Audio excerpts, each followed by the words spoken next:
नमस्कार, आप सभी का तहे दिल से स्वागत करता हूं हिंदी व्याकरण के इस ट्रेलर वाले क्लास में। ट्रेलर, इसके बाद मूवी भी आएगा। माने कि जैसे फिल्म आप वगैरह देखते हैं ना, तो पहले किसी मूवी का ट्रेलर रिलीज होता है, उसके बाद पूरी मूवी आती है, फिल्म आता है। तो उसी तरह ये ट्रेलर है। आज मैं बहुत कुछ दिखाने वाला हूं यहां पे आपको, और इसका जो पूरा फिल्म आएगा 3 घंटा से कम तो आएगा नहीं, ज्यादा ही होगा। बहुत ही रोचक और शानदार तरीके से आपको। तो यहां पे हिंदी व्याकरण जो है ना, वो कोई भी एग्जामिनेशन हो, कोई भी स्टेट पीएससी हो, जैसे कि जेपीएससी, बीपीएससी, यूपीपीएससी, यूपीएससी, जो भी है, जहां भी हिंदी व्याकरण पूछे जाते हैं या गद्यांश पूछे जाते हैं, पठित गद्यांश, उसके लिए तो बहुत इंपॉर्टेंट होने वाला है। साथ ही साथ वनडे एग्जामिनेशन जो भी है, जितने भी वनडे एग्जामिनेशन होते हैं जहां हिंदी पूछे जाते हैं, काफी हेल्पफुल साबित होगा। विकारी और अविकारी में क्या अंतर है, समास को लेकर बहुत सारे लोग कंफ्यूज होते हैं कि हमें कर्मधारय और बहुव्रीहि पता नहीं चल रहा है। वाक्य भेद में आपको 2 टाइप से दिखाएंगे, एक अर्थ के आधार पे, एक रचना बनावट के आधार पे, 3 भेद, अर्थ के आधार पे 8 भेद। तो उसी टाइप से बहुत सारी चीजें कारक है, और पेपर 1 आपकी मुट्ठी में होगा। गद्यांश कैसे सॉल्व करें ना, इसको एक अलग सेशन में हम लोग रखेंगे। एक सेशन मेरे द्वारा दिया गया था हिंदी व्याकरण के भेद उभेद।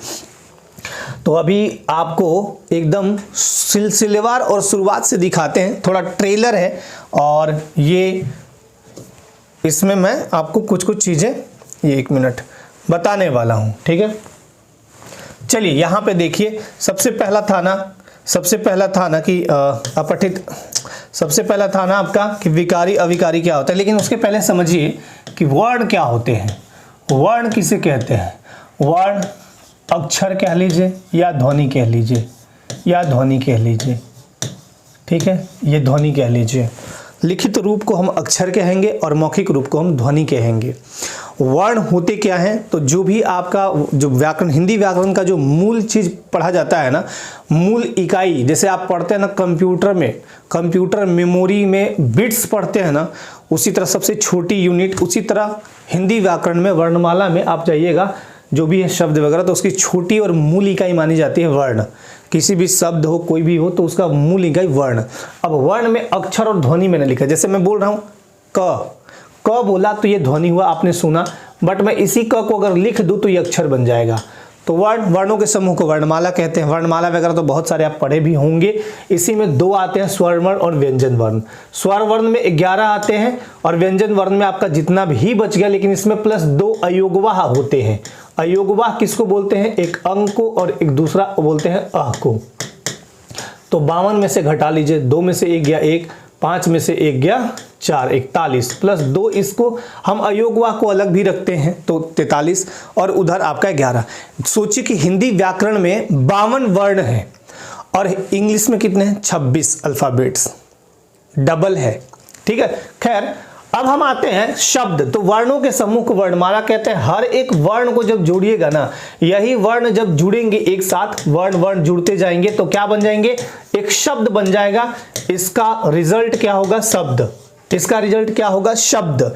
जैसे मान लीजिए हम क लिखे, फिर म लिखे, क म कम, तो कम एक शब्द है। अब शब्द में भी 2 प्रकार के होते हैं, एक सार्थक शब्द, एक निरर्थक शब्द। सार्थक शब्द किसको बोलते हैं? जैसे कम है सार्थक शब्द, लेकिन मैं कह दूं वोटा कोई वर्ड नहीं है, ये निरर्थक शब्द है। तो अब हम आते हैं विकारी अविकारी शब्द। ये जब डिटेल में लाएंगे ना मूवी पूरा, तो आप समझाएंगे डिटेल में, ठीक है। अभी फिलहाल समझिए कि हम शब्द में 2 पार्ट से डिवाइड करते हैं। फिलहाल आपको बताने की दृष्टिकोण से सिर्फ और सिर्फ, पहला है विकारी शब्द और दूसरा है अविकारी शब्द। दूसरा कौन सा है? अविकारी शब्द। तो दोनों को एक बार दिखा देते हैं। विकारी शब्द कौन से कहे जाते हैं, और दूसरा है अविकारी शब्द, अविकारी, ठीक है। दूसरा है अविकारी। दूसरा कौन सा है? अविकारी। विकारी और अविकारी। कुछ चीजें आपको यहां इस सेशन में समझाऊंगा भी, तो वो चीजें ध्यान से समझिएगा तो समझ में आ भी जाएगा। बहुत ही मोस्ट इंपॉर्टेंट होगा वो। जैसे अभी यहां आएगा तो देखिएगा, विकारी और अविकारी। देखिए, विकारी शब्द किसे कहते हैं? जिस शब्द में लिंग, वचन, पुरुष कारक आधार के मतलब प्रयोग से या उसके आने से परिवर्तित हो जाए वो शब्द, तो उसे विकारी शब्द कहते हैं। अविकारी किसको बोलते हैं? विकारी में अ लग गया, अ मतलब नहीं। जब भी कोई सार्थक शब्द के पहला आप अ लगा दीजिए, जैसे सत्य, तो सत्य माने सच, और अ लगा दीजिएगा कोई सार्थक शब्द। सत्य क्या है? एक सार्थक शब्द, अ लगाएंगे तो ये नहीं का अर्थ देगा, ठीक है, नहीं का अर्थ देता है। जैसे मैंने बताया सत्य के पहले अ लगा दीजिए, असत्य बन गया, असत्य बना ना। तो उसी तरह यहाँ पे अविकारी माने कि इसमें कोई परिवर्तन नहीं आया। जैसे इसको एक एग्जांपल समझिए, कोई एक मुंह का ईने से हमारा फैट से दो उदतिया झड़ गया तो वो हो गया विकारी शब्द, मतलब उसमें परिवर्तन हो गया।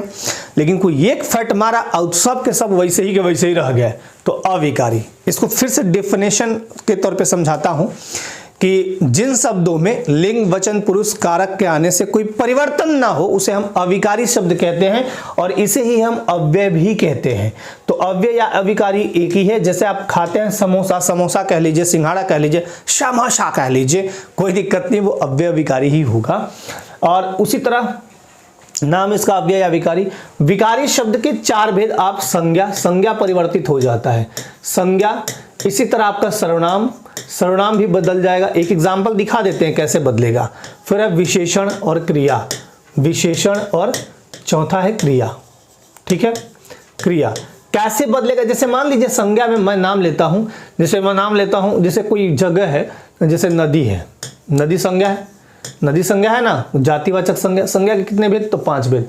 संज्ञा के 5 भेद, सर्वनाम के 6 भेद, विशेषण के 4 भेद, क्रिया के मूल रूप से 2 भेद, बाकी देखिएगा तो 4-5 आ जाएगा। ठीक है, नदी, नदी माने कौन नदी, जातिवाचक संज्ञा। अगर मैं कहूं कि मैं नदी जा रहा हूं, सिंपल वाक्य हो गया, सिंपल। लेकिन अगर कह दे कि 10-12 को हम लोग आदमी है तो क्या कहेंगे, मैं नदी जा रहा हूं, हम लोग नदी जा रहे हैं, हम लोग नदी। अच्छा, नदी से आप नदियां बना सकते हैं, नदी से क्या बनेगा, नदियां, नदी से नदियां बन जाएगा। उसी तरह सर्वनाम में भी परिवर्तित हो गया। जैसे मैं एक वचन में था लेकिन हम लोग बहुवचन हो गया, तो उसी तरह बदलते हैं, ये बदलते हैं। ठीक है, विशेषण भी बदल जाएगा, क्रिया भी बदल जाएगा। क्रिया खुद बदला, जैसे मैं जाता हूं, जाना क्रिया है, लेकिन वे लोग जाते हैं तो यहां पे क्या हो गया, क्रिया। ठीक है, क्रिया बदला। क्रिया कैसे बदला एक बार दिखाता हूं। जैसे मैं एक वचन में है और मैं क्या है, सर्वनाम, जाना क्या है, क्रिया, मैं जाता हूं लिखा। लेकिन अगर इसी को बदल देना हो तो हम लोग, ये क्या था, एक वचन में था, ये था एक वचन में। तो जब एक वचन में था तो इस टाइप से था। जब इसी को हम बहुवचन कह लेंगे तो हम लोग जाते हैं करेंगे, सॉरी, हम लोग जाते, और यहां पे क्रिया भी बदला, जाते हैं, ये सहायक क्रिया भी बदला और यहाँ पे मूल क्रिया भी बदला, तो ये बहुवचन में हो गया। तो इस टाइप से चीजें हैं, तो इन्हें हम अविकारी शब्द कहते, विकारी शब्द कहते हैं। विकारी शब्द में क्या होता है कि लिंग वचन पुरुष कारक के आधार पे इनमें परिवर्तन हो जाता है। अविकारी या अव्यय किसे कहते हैं, भाई इसमें कोई परिवर्तन ही नहीं होगा। अब जब एक शब्द है, अव्यय है, जब, तो जब कभी भी कहीं भी यूज कीजिए बदलेगा नहीं। तथा, और, ये सब कभी नहीं बदलेगा। जैसे मैं और राजेश जा रहा हूं, मैं और राजेश, और कह देंगे मैं और वे लोग, तब भी नहीं बदलेगा। और का और ही रहेगा, तथा का तथा ही रहेगा, वह का वही रहे, मतलब जब का जब ही रहेगा, तब का तब ही रहेगा। अविकारी के 4 भेद कौन से होते हैं। पहला क्रिया विशेषण, पहला क्रिया विशेषण माने कि एडवर्ब, क्रिया विशेषण। इसका जब डिफाइन कीजिएगा ना तो 3 टाइप से बदलता है। फिर है संबंध बोधक अव्यय, संबंध बोधक अव्यय। उसके बाद है समुच्चय बोधक अव्यय। कौन सा है, समुच्चय बोधक अव्यय, समुच्चय बोधक अव्यय। फिर क्या है, विस्मयादि बोधक अव्यय। ये सब आपको डिटेल से बताएंगे तब आप अच्छे से समझ लीजिएगा। विस्मयादि बोधक अव्यय। गनीमत मनाइए कि क्रिया विशेषण का जो भेद है ना वो 3 टाइप से बांटा गया है, 3-3-4 करके। संबंध बोधक का, समुच्चय बोधक का 2 भेद बांटा गया है, लेकिन विस्मयादि बोधक का कोई भी भेद नहीं है। तो इस टाइप से बहुत सारी चीजें हैं जो आपको पढ़नी है और बहुत डिटेल से पढ़नी है, अच्छे से पढ़नी है। तो वो डिटेल से आपको बताएंगे, समय के साथ वेट कीजिए थोड़ा।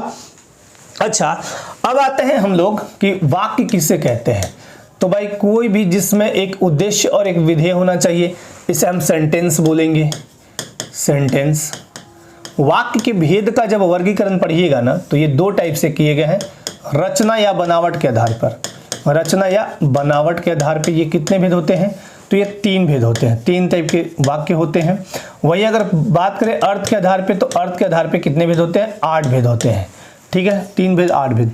इसमें कौन कौन सा होगा, सरल, मिश्र एंड संयुक्त। इसको सिंपल सेंटेंस बोलते हैं, सरल वाक्य। इसको कॉम्प्लेक्स बोलते हैं, कॉम्प्लेक्स सेंटेंस और इसको कंपाउंड सेंटेंस, मतलब सरल मिश्र संयुक्त। तो इस टाइप से हैं। वाक्य भी बहुत सारे हैं, आपको वाक्य में दिखा देगा कि एक सरल वाक्य दे देगा, बोलेगा कि हाँ इससे बनाइए, आप इससे कोई मिश्र वाक्य बना के दिखाइए, या मिश्र वाक्य है इसको सरल में कन्वर्ट कैसे करेंगे, वैसे भी क्वेश्चन पूछे जाते हैं। अर्थ के आधार पे बहुत 8 विध हैं, विधिवाचक, निषेधवाचक, आज्ञावाचक, प्रश्नवाचक, तो ऐसे करके आपका संकेतवाचक, इच्छावाचक, तो इस टाइप से भी पूछे जाते हैं। और वाक्य बहुत ही इंपॉर्टेंट। अब मैंने बोला कि इसमें एक उद्देश्य होगा और एक विधेय होगा। वाक्य की रचना तभी हो सकती है जब एक उद्देश्य और एक विधेय होना चाहिए, ठीक है। एक विधेय, विधेय मतलब उद्देश्य मतलब क्या होता है, कर्ता, कर्ता मतलब क्या होता है, करने वाला, और विधेय का मतलब होता है क्रिया। कोई आप काम कर रहे हैं, अब कर्ता होगा भाई कोई ना कोई काम कर रहा होगा, है ना। हर पल हम लोग कोई ना कोई काम कर रहे होते हैं। तो आप कहेगा सर रात में क्या करते हैं, सोते हैं, सोना भी एक क्रिया है, ठीक है। तो जब आप क्रिया पढ़ेंगे, यानी कि वर्ब पढ़ेंगे, क्रिया, अब क्रिया कौन से पार्ट में आता है, क्रिया माने वर्ब, वर्ब किस पार्ट में आएगा, तो वर्ब आपका आएगा विकारी शब्द। वर्ब क्या है, एक विकारी शब्द, क्रिया जिससे किसी काम का होना या करना समझा जाए, क्रिया। अब इस क्रिया में आप जब भेद पढ़िएगा ना, तो भेद भी इसमें बांटे गए हैं। एक तो बांटा गया है ऐसे कि चलो भाई हम अकर्मक सकर्मक, ये बहुत ही इंपॉर्टेंट है, अकर्मक सकर्मक मोस्ट इंपॉर्टेंट। अगर क्रिया पूछा जाए ना, क्रिया के अन्य भेद में आपका इधर आता है, जैसे कि संयुक्त क्रिया है, संयुक्त क्रिया हो गया। संयुक्त क्रिया के अलावा आपका हो गया प्रेरणार्थक क्रिया, प्रेरणार्थक क्रिया के अलावा हो गया आपका प्रेरणार्थक, उसके बाद हो गया प्रेरणार्थक पूर्वकालिक, पूर्वकालिक हो गया। उसके बाद हो गया नाम धातु, बात से बतियाना, हाथ से हथियाना, ठीक है, नाम धातु हो गया। तो इस टाइप से चलते हैं। अकर्मक सकर्मक में बहुत फेमस पूछा जाता है, बहुत बार क्वेश्चन। अगर क्रिया से अटैक करना हो ना, तो क्रिया से सबसे ज्यादा अटैक करते हैं अकर्मक और सकर्मक वाले में। अकर्मक देखिए, मैंने बोला ना अभी, का बड़ा रोल है, और कर्म, इसको तोड़िए, कर्मक। मैंने क्या बताया था, मैंने किसी भी सार्थक शब्द के पहले वो आ जाए तो नहीं का अर्थ देगा। अकर्म माने नहीं कर्म, और क माने के साथ, माने कर्म के साथ ही कभी नहीं रहेगा। स मतलब होता है साथ में, और कर्म का मतलब कर्म हो गया, तो कर्म जरूर इसमें रहेगा। इसलिए इसके आधार पे बांटा गया है 2 पार्ट, कि भाई अगर कर्म रहेगा तो कहीं एक भी हो सकता है, 2 भी। तो एक कर्मक क्रिया होगा एक जगह, और दूसरा जगह होगा द्विकर्मक। अब कहिएगा सर ये सब बता रहे हैं आप, बहुत बार क्वेश्चन जो हिट हुआ है ना, अगर मुझे सच बताऊं, मुझे भी पूछना हो ना कि क्रिया से एक ही क्वेश्चन पूछना है, तो मैं कर्मक सकर्मक से पूछूंगा ना, कि इधर संयुक्त क्रिया, प्रेरणार्थक क्रिया, पूर्वकालिक क्रिया, नाम धातु, ये सब में नहीं पूछेंगे हम सिर्फ कहाँ पूछेंगे, सिर्फ और सिर्फ पूछेंगे अकर्मक सकर्मक से पूछ देंगे। अब अकर्मक जैसे मान लीजिए मैं कहूं कि मैं लिखता हूं, मैं लिखता हूं। अब इसमें आपको कह दूं कि बांटिए, क्या है इसमें बांटिए, तो आप कहेंगे कि सर इसमें तो सिंपल है, मैं हूं कर्ता, ये करने वाला है, लिखना क्या है, क्रिया है, और हूं क्या है, सहायक क्रिया, हेल्पिंग वर्ब, सहायक क्रिया। तो मैं कहूं कि लिखता क्रिया है जब, तो ऐसे मैं लिख देता हूं। एक और एग्जांपल ले लेते हैं, चलिए इसको ले लेते हैं कि मैं लिख रहा हूं। फिर मैं लेता हूं, मैं लिखूंगा, छोड़िए आज मन नहीं है, बाद में मैं लिखूंगा। तो आप कहेंगे कि सर ये करता है, ये भी करता है, ये क्रिया है, ये क्रिया। अब मैं आपसे एक चीज पूछना चाहता हूं कि क्रिया आपने यहां बताया लिखता, यहां क्रिया बता रहे हैं लिख, ऊपर क्रिया बता रहे हैं लिखूंगा, तो ये अंतर क्यों हो रहा है? तो आपको एक चीज बताता हूं, बहुत बार पूछा भी गया है कि क्रिया के मूल रूप को, मतलब कि जो आपका ओरिजिनल रूप है, क्रिया के मूल रूप को हम क्या कहते हैं, रूट माने कि धातु कहते हैं, धातु माने कि रूट कहते हैं, यही मेन चीज है। और धातु इसमें अगर होगा तो वो होगा लिख। हर जगह लिख पे टिक कर दीजिए, लिख मिल जाएगा, लिख हर जगह मिलेगा, लिख लिख लिख लिख। तो क्रिया के मूल रूप को हम क्या कहते हैं, धातु कहते हैं। तो इस टाइप से भी क्वेश्चन पूछे जाते हैं। वर्ब हो गया। अब आपका वचन में 7 वचन तो बाद में शादी उदी हो जाएगा तब करिएगा, पहले भी एक वचन बहुवचन सिंपल है। लिंग वगैरह पढ़िएगा तो स्त्रीलिंग पुल्लिंग पढ़ना है, संस्कृत वगैरह तो निकाल के पढ़ना नहीं। अच्छा, एक क्वेश्चन पूछा गया है जेएसएससी द्वारा भी कि बताइए वचन के संस्कृत में कितने भेद होते हैं। तो 3 भेद होते हैं, सिंपल, एक वचन, द्विवचन, बहुवचन। अब आते हैं कारक पे। कारक को बोलते हैं केस। कारक को क्या बोलते हैं? केस। तो केस में भी जब आप पढ़िएगा ना, केस में भी जब पढ़िएगा तो इसके 8 भेद हो जाते हैं। 1 2 3 4 5 6 7 एंड 8। 8 भेद में आपको चिन्ह में याद भी करा देता हूं। वैसे 8 भेद है ना। पहला है कर्ता, कर्ता कारक, कर्ता ने, कर्म को, करण से, संप्रदान, कोया के लिए, अपदान से, संबंध, का के की, रा रे री, ना ने नी, गा गे गी, अधिकरण, में पर, संबोधन, हे हो अरे अज्जी। ठीक है, ये है। लेकिन यहां फंसते सिर्फ 2 ही जगहों पे हैं, और वो ये है कि करण कारक का भी चिन्ह है से, कर्ता ने कर्म को करण से, और अपदान का भी चिन्ह है से। यहां भी नहीं फंसेंगे आप। अगर पूछ देगा कि पेड़ से पत्ते गिरते हैं तो आप फट से कहिए सर अपदान है, अलगाव या बिछड़ाव हो रहा है। लेकिन मैं अगर कह दूं कि गंगा गंगोत्री से निकलती है, गंगा गंगोत्री से निकलती है या निकली है, निकली है, ठीक है, गंगा गंगोत्री से निकली है, तो जब भी किसी का जन्म, उत्पत्ति या कोई स्रोत दिया जाए तो वहां भी अपदान कारक ही होगा। तो इसका ये वाला जो चिन्ह यहां पे होगा से, वो किसका उदाहरण हो जाएगा? अपादान का। अच्छा, एक चीज और यहां पे पूछा जाता है, करण से। तो से यहां साधन या माध्यम बताता है, मतलब साधन या कोई ना कोई माध्यम। और ये याद रखिएगा, ये हमेशा टच में रहता है, टच में रहेगा। जैसे मेरे लिखने का साधन क्या है? कलम। मैं कलम से लिखता हूं, ये मेरे टच में है, लेकिन मेरे हाथ से कलम गिरता है, तो ये दोनों में अलगाव या बिछड़ा हुआ। और जब भी ऐसी चीजें आए अलगाव और बिछड़ाव, तो वहां अपदान कारक होगा। अलगाव, बिछड़ाव, उत्पत्ति, जन्म। जैसे मां के पेट से बच्चे का जन्म हुआ, तो यहां पे आप सीधे बोलिएगा मां के पेट से जन्म माने उत्पत्ति, जन्म हो रहा है, तो अपदान कारक होगा, क्योंकि दोनों में बिछड़ाव भी हो गया। ऐसे भी आप सिंपल दिमाग लगा लीजिएगा। और जब भी करण कारक होगा वो साधन या माध्यम होगा टच में। जैसे अगर मैं ये कह दूं कि मैं या वे लोग प्लेन से आते हैं, प्लेन को क्या बोलते हैं हिंदी में? वायुयान। गलती ना हो जाएगा जी, मैं वायुयान से आ रहा हूं। अब यहां वायुयान और मैं टच में है, वायुयान के टच में है, उड़ के ऊपर से तो नहीं चल रहा है, तो टच में, तो इस टाइप से।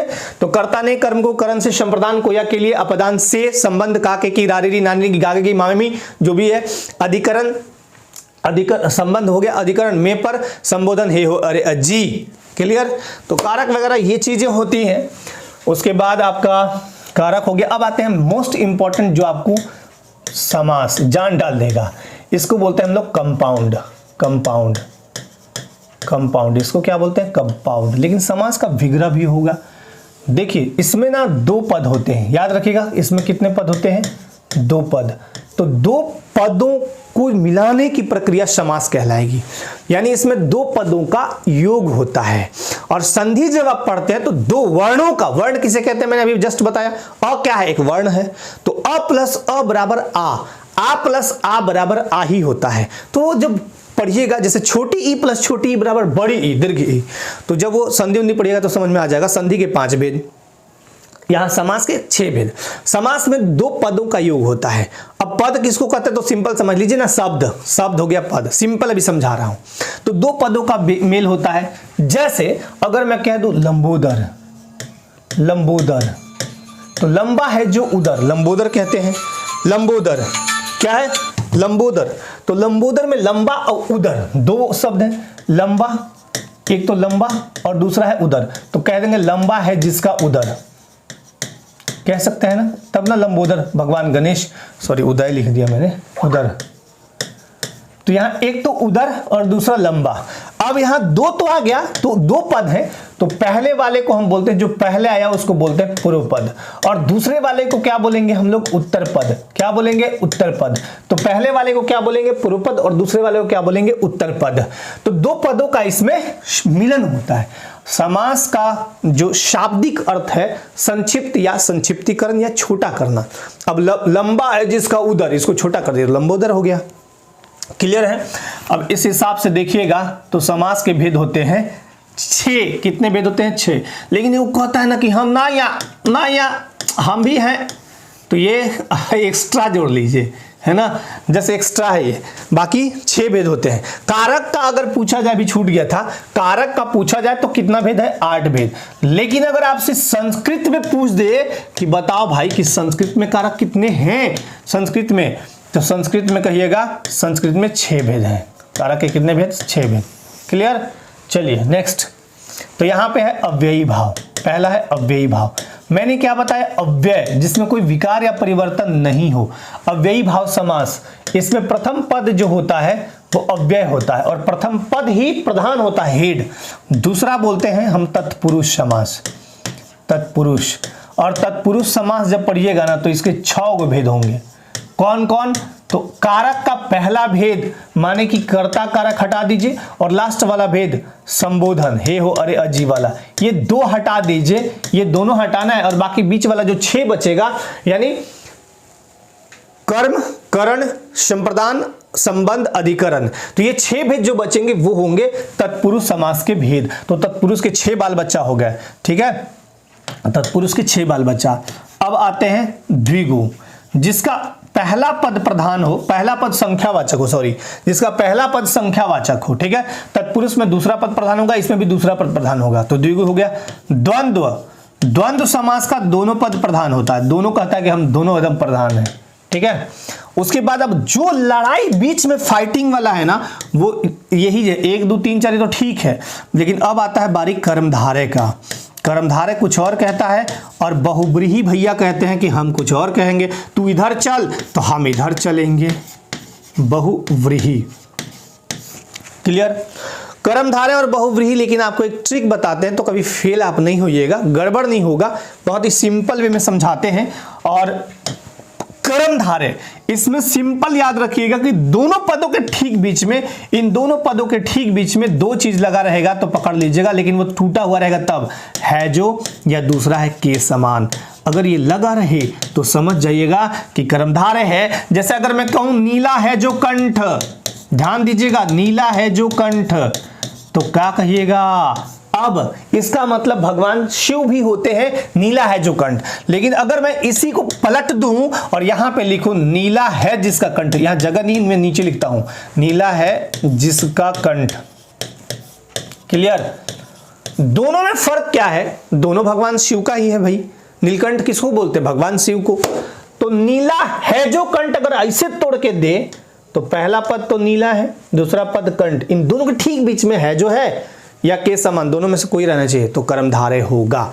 और नीला है जिसका कंठ, यहां पे क्या कर रहा है ना, जब कर्मधारय पढ़िएगा ना तो इसमें विशेषण और विशेष्य वाला संबंध होता है।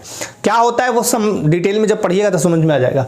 लेकिन यहां जब बहुव्रीहि में तोड़ के समास का जब विग्रह कीजिएगा, जैसे मान लीजिए 2 गो है पति पत्नी, दोनों प्रधान है अपने जगह पे, कभी पत्नी प्रधान हो जाती है तो कभी पति प्रधान हो जाता है, और दोनों के बीच छवा पुता आता है, तो समझिए विग्रह हो गया, समास विग्रह।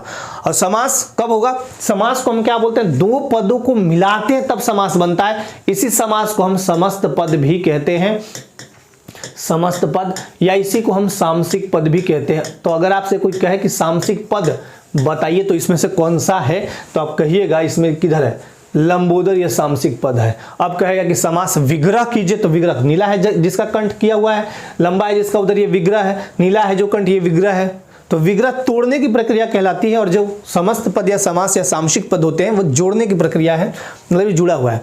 तो जब भी बहुव्रीहि समास आप पढ़ते हैं तो बहुव्रीहि समास में क्या होता है कि आपका विशेषण एक अलग ही झलकता है। नीला है जिसका कंठ, लंबी है जिनकी मूछे, तो पहचान एक अलग हो जाती है। तो यहां पे हम क्या कहेंगे? नीलकंठ यहां भी होंगे, लेकिन ये बहुव्रीहि का उदाहरण हो।